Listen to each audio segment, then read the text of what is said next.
નમસ્કાર મિત્રો, આજે માં મેલડી કામરૂ દેશમાં ડોસી રૂપે પહોંચ્યા છે અને લાલવાદી ફૂલવાદીને વશમાં કરી અને એની પહેલી ચોકી પાર કરી અને હવે બીજી ચોકી જે ખીમલા ભૂતની છે ત્યાં પહોંચ્યા છે અને હવે ખીમલો ભૂત આ ડોસીમાને રોકી રહ્યો છે અને કહે છે કે ડોસી, તારામાં હિંમત હોય તો હવે આગળ ચાલ.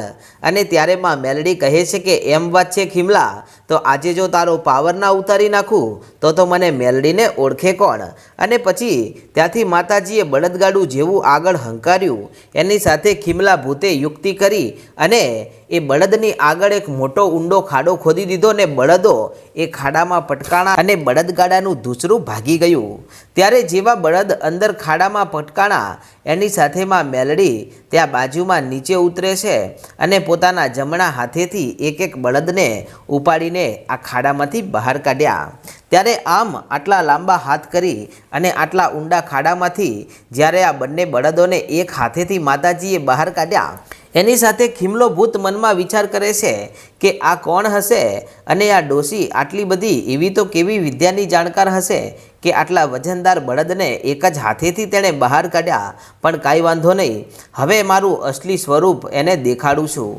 આમ કહીને બાબરો ભૂત તેની શક્તિઓનો પ્રહાર માતાજી ઉપર કરે છે, પરંતુ તેનો એક પણ પ્રહાર આ ડોસીમા ઉપર અસર કરતો નથી. અને પછી ડોસીમા કહે છે કે બોલ ખીમલા, હવે જીવતું રહેવું છે કે પછી હવે મરી જવું છે? ત્યારે ખીમલો કહે છે કે મને મારનારું કોઈ હજી સુધી પેદા થયું જ નથી. અને ત્યારે આ ડોસીમાએ પોતાનો જમણો હાથ ઊંચો કર્યો અને જમણો હાથ ઊંચો કરતાની સાથે હાથમાં એક ત્રિશૂળ આવી ગયું અને માતાજીએ આ ત્રિશૂળનો ઘા આ ખીમલા ભૂત સામે કર્યો. ત્યારે ખીમલો સમજી ગયો કે આ તો કોઈ દેવી શક્તિ છે અને પછી તો તે આગળ દોડવા લાગ્યો અને પાછળ માતાજીનું ત્રિશૂળ છે. અને તે દોડતો એક જળાશય પાસે પહોંચે છે અને આ જળાશયના તળિયે તે જઈને છુપાઈ જાય છે. અને ત્યારે આ ત્રિશૂળ કે જે આ તળાવના કાંઠે આવીને ઊભું રહી ગયું અને આ ડોસીમાં ત્યાં આવીને પ્રગટ થાય છે. અને પછીમાં મેલડી જુએ છે, ત્યાં તો એમને ખબર પડી જાય છે કે આ જે તળાવ છે અને જે પાણી છે એ તો માયાવી છે અને જે આ તળાવનું પાણી પીવે છે એ ક્યારેય સાજો રહેતો નથી અને તેનું કમોતે મોત થઈ જાય છે. માટે આ તળાવને નષ્ટ તો કરવું જ પડશે. અને પછી તો માં મેલડીએ ખોબે આ તળાવનું પાણી પીવાનું શરૂ કર્યું અને ખીમલો ભૂત આ જ તળાવમાં છુપાઈને બેઠો છે. અને ત્યારે ડોસીમાએ આ આખાએ તળાવનું પાણી પી લીધું. ત્યારે તળાવના તળિયેથી ખીમલો ભૂત પાછો બહાર નીકળ્યો અને ત્યાંથી જેવો આગળ ભાગવા ગયો ત્યાં તો માતાજીનું ત્રિશૂળ તેની ગરદન ઉપર જઈને વાગે છે અને ખીમલો ભૂત ત્યાં આગમાં રૂપાંતર થઈ જાય છે અને ત્યાં જ તે બળીને ભસ્મ થઈ જાય છે. પછી માતાજી ખળખળ દાંત કાઢીને હસવા લાગ્યા ને કહે છે કે ખીમલા, તને કહ્યું હતું પણ તું મારું કહેવું માન્યો નહીં. પરંતુ તું ચિંતા કરતો નહીં, હજી તો હું એવી શક્તિઓનો વધ કરવાની છું કે જેમણે ક્યારે વિચાર્યું નહીં હોય કે એમને કોઈ મારનાર પેદા થયું છે. અને ફરી પાછું માતાજીએ ત્યાંથી બળદગાડું લીધું અને બળદગાડામાં બેસી અને માતાજી આગળ ચાલવા લાગ્યા. અને હવે આ ખીમલા ભૂતની ચોકી હવે પાર કરી રહ્યા છે અને પછી માતાજી ત્યાંથી આગળ ચાલ્યા અને હવે થોડાક જ દૂર આગળ હવે ગલકા ડોસીની ચોકી આવે છે.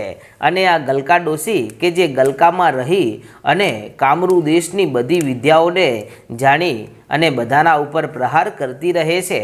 અને આ ચોકીમાંથી ખાસ કોઈ મનુષ્ય તો પાર થઈ શકતો નથી, કેમ કે આ ડોસી તેનો વધ કરી નાખે છે. અને ત્યારે આ ડોસીની ચોકી આવી અને માં મેલડી ચાલતા હવે આ ગલકા ડોસીની ચોકીએ આવી અને ઊભા રહી ગયા અને બળદો ત્યાં ચોંટી જાય છે. અને ત્યારે માતાજી આગળ જુએ છે તો આ બળદોની સામે એક ગલકું આવી અને આમ તેમ ફરી રહ્યું છે. ત્યારે માતાજી સમજી ગયા અને કહે છે કે ગલકા ડોસી, મને માર્ગ આપ, મારે આગળ જવું છે. ત્યારે ગલકા ડોસી કહે છે કે કોણ છે તું અને તું આ બાજુ ક્યાં ચાલી છો? ત્યારે માતાજી એટલું જ કહે છે કે હું જાઉં છું નુરિયા મહોણીનો વધ કરવા માટે અને સૌથી પહેલાં તો હું એની માં ઝીંઝુડી ઝાપડીને મારી નાખીશ અને એનો વધ કર્યા પછી હું નુરિયાનો વધ કરીશ, કારણ કે એ ઝીંઝુડીએ જ એના દીકરા નુરિયાને કામરૂ દેશની વિદ્યાઓ શીખવાડી અને એના વિસ્તારનો રાજા બનાવી દીધો છે અને તે રોજ એક માણસના ભોગ લે છે અને રોજ માણસોના ભોગ લઈ અને હવે એના પાપનો ઘડો ભરાઈ ગયો છે, માટે હું એનો વધ કરવા માટે આવી છું. અને આટલા શબ્દો સાંભળતાની સાથે ગલકા ડોસી પોતાના અસલી રૂપમાં આવીને કહેવા લાગી કે હે ડોસી, તને આટલી હિંમત કોણે આપી કે તું અહીંયા સુધી આવી ગઈ છે? અરે તને રસ્તામાં પેલા લાલવાદી ફૂલવાદી અને ખીમલા ભૂતે રોકી નહીં?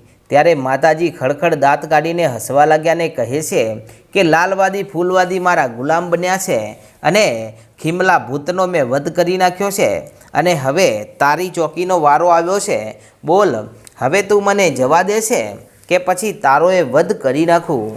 ત્યારે ગલકા ડોસી એટલું જ કહે છે કે તમે મને મારી નાખો એટલી તમારામાં હિંમત નથી અને હું અહીંયા વર્ષોથી આ ચોકી ઉપર રહું છું. આજ દિવસ સુધી કોઈ એવી શક્તિ નથી આવી કે જે મને મારી શકે અને હવે તમારામાં હિંમત હોય ને તો મને મારી જુઓ, નહીતર હું મારો પ્રહાર કરીશ ને તો હે ડોસી તમારે અહીંયાથી પાછું ફરવું ભારે પડી જશે, માટે કહું છું કે પાછા ફરી જાવ તો સારું છે. ત્યારે માતાજીએ બળદગાડું આગળ હંકાર્યું અને આગળ હંકારતાની સાથે આ બાજુ ગલકા ડોસી કે જે આડી આવી અને એક મોટું ગલકું બનીને ઊભી રહી જાય છે. ત્યારે માં મેલડી બળદગાડામાંથી નીચે ઉતરે છે અને આ ગલકાને જોરથી પાટવું મારે છે અને પછી તો ગલકું ત્યાંથી ગબડ્યું અને ગબડીને ઘણું દૂર જંગલમાં અથડાતું આમ તેમ પછડાતું જાય છે અને ડોસીમાં પાછળને પાછળ છે. અને પછી તો જ્યાં તે ઊભું રહી ગયું ત્યાં જ માતાજી મેલડી કહેવા લાગ્યા કે બોલ ગલકા ડોસી, હવે હું આગળ જઉં કે પછી હજી તારે મારા હાથની માર ખાવી છે? ત્યારે આ ડોસી કહેવા લાગી કે હવે તું જો મારો અસલી રંગ. આમ કહીને તે માતાજી ઉપર કામરૂ દેશની ઘણી બધી વિદ્યાઓનો પ્રયોગ કરે છે, પણ માતાજી ઉપર કામરૂ દેશની કોઈ પણ વિદ્યાની અસર થતી નથી, કારણ કે એને ખબર નથી કે એની સામું કોણ આવીને ઊભું છે.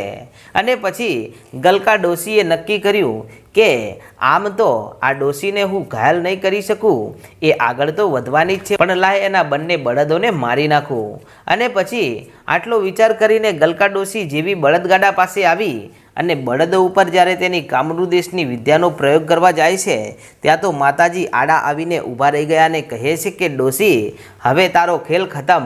આમ કહીને ફરી ત્યાંથી ગલકું બનીને ડોસી ત્યાંથી ગબડી પડી અને જે જંગલમાં જઈને તે ઊભી રહી ત્યાં તો માતાજીએ એ વિસ્તારમાં આગ લગાવી અને આ ગલકું હવે દાઝવા લાગ્યું અને જેવું દાઝવા લાગ્યું અને આગની લપટોમાં તે બળવા લાગ્યું ત્યારે તે રાડ પાડે છે ને કહે છે કે કોણ છો તમે? મને બચાવી લ્યો, હું ખૂબ જ દાઝી રહી છું. ત્યારે માતાજી કહે છે કે તે આમ પણ ઘણા બધા માણસોને મારવામાં મહત્ત્વની ભૂમિકા ભજવી છે, માટે તારે બળવું ખૂબ જ જરૂરી છે. અને આમ ગલકા ડોસી ત્યાં રાડો પાડી રહી છે અને આ બાજુ માતાજી બળદગાડામાં બેઠા અને બેસીને કહે છે કે હવે તો આગળ નીકળું. અને પછી ડોસીમાં ત્યાંથી બળદગાડામાં બેઠા અને ગલકા ડોસીની જે ચોકી હતી તેમાં પ્રવેશ કર્યો અને ગલકા ડોસીના વિસ્તારમાંથી મારી મેલડી બળદગાડું લઈને હાલતી હવે આગળ ચાલી છે. અને આ બાજુ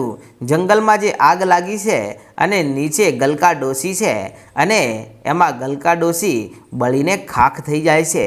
અને પછી આ બાજુ માતાજી કહે છે કે ગલકા ડોસી, હવે તારી ચોકી મુક્ત થઈ ગઈ છે, હવે અહીંયા કોઈ માણસને ડર રહેશે નહીં. અને પછી માતાજી ત્યાંથી બળદગાડું લઈને હાલી નીકળ્યા અને ચાલતા આગળ જઈ રહ્યા છે ને મનમાં વિચાર કરે છે કે હવે આગળ ઝીંઝુડી ઝાપડીની ચોકી આવવાની છે અને એના પછી ત્યાં નુરિયો મને જોવા મળશે અને એ ઝીંઝુડીનો વધ જ્યારે હું કરીશ ને ત્યારે નુરિયાને જે દુઃખ થશે ને એ મારે જોવું છે, કારણ કે નુરિયાએ હંમેશા ગામના માણસોને અને એમના બાળકોને માર્યા છે. ત્યારે એ મા બાપ ઉપર શું વીતતી હશે એ તો આ નુરિયાને શું ખબર, પરંતુ જ્યારે તેની આંખોની સામે એની મા ઝીંઝુડી મરશે ને ત્યારે નુરિયાને ખબર પડશે કે પોતાના પરિવારમાંથી કોઈ ઓછું થાય ને તો કેટલી તકલીફ થાય છે ને કેવી પીડાઓ થાય છે. આમ વિચાર કરતાં કરતાં માતાજી ગલકા ડોશીના વિસ્તારને પાર કરી નાખે છે અને સાંજ પડવા આવી છે ને માતાજી ઝીંઝુડી ઝાપડીની હવે ચોકી જ્યાંથી શરૂઆત થવાની હતી ત્યાં પહોંચી જાય છે અને ત્યાં પહોંચી અને તેઓ બળદગાડું ત્યાં રોકી નાખે છે અને ત્યાં બેસે છે ત્યારે સામે ઝીંઝુડી જોઈ રહી છે કે નક્કી કોઈક મારા દીકરાનું ભોગ બનવા માટે દૂરથી બળદગાડામાં આવી રહ્યું છે, પણ એ કોણ હશે અને તે અહીંયા આવીને કેમ ઊભું રહી ગયું છે અને તે ડરે છે એટલા માટે તો અહીંયા મારી ચોકી સુધી આવતી નથી, પણ કાંઈ વાંધો નહીં, તું જેટલી મોડા આવીશ એટલી તને વધારે પીડા થશે। ત્યારે માતાજી કહે છે કે હું તો એટલા માટે મોડી આવું છું કે તને ખબર પડે કે તારું મોત તારી સામે આવીને ઊભું છે।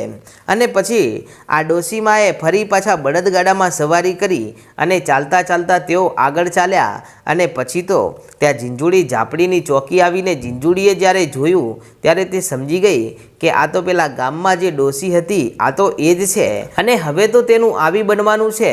અને આમ વિચાર કરી અને પછી ઝીંઝુડી ત્યાં આડી આવીને ઊભી રહી જાય છે ને કહે છે કે હે ડોશી, અહીંયા જ ઊભી રહી જા અને તું આટલી મોડી કેમ પડી છે, તને ખબર નથી અરે મારા નુરિયાનો ભોગ બનવાનું છે। ત્યારે ડોશીમાં ખડખડ દાંત કાઢીને હસવા લાગ્યા ને કહે છે કે ઝીંઝુડી તને ખબર નથી, આજે હું મારા ગામના માણસોને વચન આપીને આવી છું। કે કેવું વચન? ત્યારે માતાજી કહે છે કે મેં એવું વચન આપ્યું છે કે આજ પછી તમારા ગામમાંથી કોઈ પણ માણસને નુરિયાનો ભોગ બનવા માટે નહીં જવું પડે અને ગામમાંથી હવે કોઈ પણ માણસનું મોત નહીં થાય। ત્યારે ઝીંઝુડી ખડખડ દાંત કાઢીને હસવા લાગીને કહે છે કે એનો મતલબ એ થયો કે તમે હવે કોઈ બીજા ગામમાંથી મારા નુરિયા માટે ભોગ લાવવાના છો એમ જ ને? ત્યારે આ ડોશીમાં કહે છે કે ના ઝીંઝુડી, વાત એમ નથી, પણ સાચી વાત તો એ છે કે હું તારો વધ કરવા આવી છું અને તને મારી નાખ્યા પછી તારો જે દીકરો છે ને એને જો મોતને ઘાટના ઉતારી નાખું ને તો મને ઓળખે કોણ? અને આટલા શબ્દો સાંભળતાની સાથે ઝીંઝુડી ખડખડ દાંત કાઢીને હસવા લાગીને કહે છે કે તારામાં મારો સામનો કરવાની તાકાત છે?